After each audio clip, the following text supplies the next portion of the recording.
फखर जमान के लिए फाइनली एक अच्छी खबर है और फखर जमान के फैंस के लिए काफी अच्छी खबर है।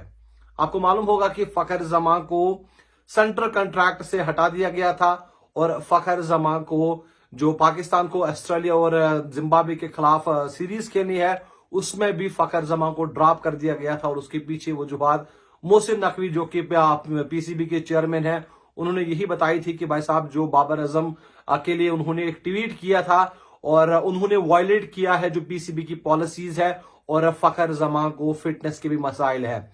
लेकिन जब ये खबर आई, जब स्कॉट जारी हुआ, उसके बाद सोशल मीडिया पर तरह तरह के रिएक्शंस आने लगे और फखर जमान के फैंस काफी ज्यादा गुस्से में थे कि भाई साहब ऐसा खिलाड़ी जो आपका इंपैक्टफुल खिलाड़ी है उसको आप कैसे ड्रॉप कर सकते हैं, उसका सेंट्रल कॉन्ट्रैक्ट आप कैसे छीन सकते हैं।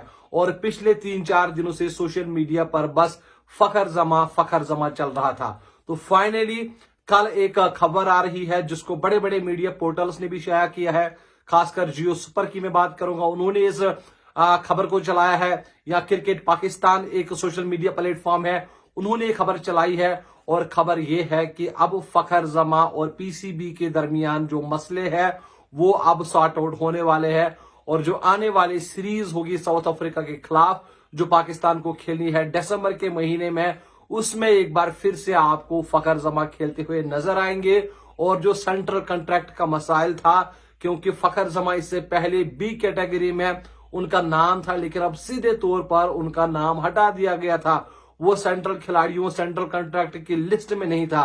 अब इस तरह खबर आ रही है कि एक बार फिर से फखर जमा को सेंट्रल कॉन्ट्रैक्ट में शामिल किया जाएगा और शायद उनको बी कैटेगरी में ही रखा जाएगा। सभी जो चीजें हैं वो 1-2 दिन के अंदर अंदर आपको पता चल जाएगी, क्योंकि अभी कोई ऑफिशियल स्टेटमेंट नहीं है पाकिस्तान क्रिकेट बोर्ड की तरफ से। लेकिन जो बड़े बड़े मीडिया पोर्टल से उन्होंने इस खबर को शाया किया है और आपको मालूम होगा कि जब कोई भी खबर होती है सबसे पहले जो जियोस पर या बाकी जो मीडिया प्लेटफॉर्म्स होते हैं उन पर शाया होती है। तो लगभग अब ये तय आप मान लीजिए कि फखर जमा पाकिस्तान टीम में अब वापस आएंगे और आने भी चाहिए, क्योंकि पाकिस्तान को फखर जमान चाहिए। अगर आपको चैंपियंस ट्रॉफी में आगे जाना है तो भाई साहब फखर जमा को कम से कम आपको ओडीआई में खिलाना है। साथ ही साथ जो T20 आईज है उसमें भी फखर जमा, अगर आप देखेंगे उससे पहले भी उन्होंने भाई अपनी पोजीशन कुर्बान कर दी और इस तरह का जो ओपनर है ना वो नेचुरल ओपनर था, लेकिन उन्होंने पाकिस्तान के लिए अपनी पोजीशन कुर्बान की। अब अगर फखर जमा वापस आते हैं तो कहीं ना कहीं वो अब ज्यादा कंप्रोमाइज नहीं करेगा। और चाहे T20 आईज की बात करिए, ओडीआईज की बात करें, अब आपको जो फखर जमा है उनको ओपनर ही खिलाना पड़ेगा। और इस तरह से जो ओपनर आपका है ना फखर जमा, ना ही सैम अयूब है और ना ही पाकिस्तान का कोई और बल्लेबाज है। तो फाइनली जो फखर जमा के फैंस है उनके लिए जैसे मैंने बोला काफी अच्छी खबर है। मैं भी बड़ा खुश हूं, क्योंकि यार दिल गमजदा हो गया था जब ये न्यूज सुनने को मिली कि भाई अब फखर जमा शायद रिटायरमेंट कंसिडर कर रहे हैं।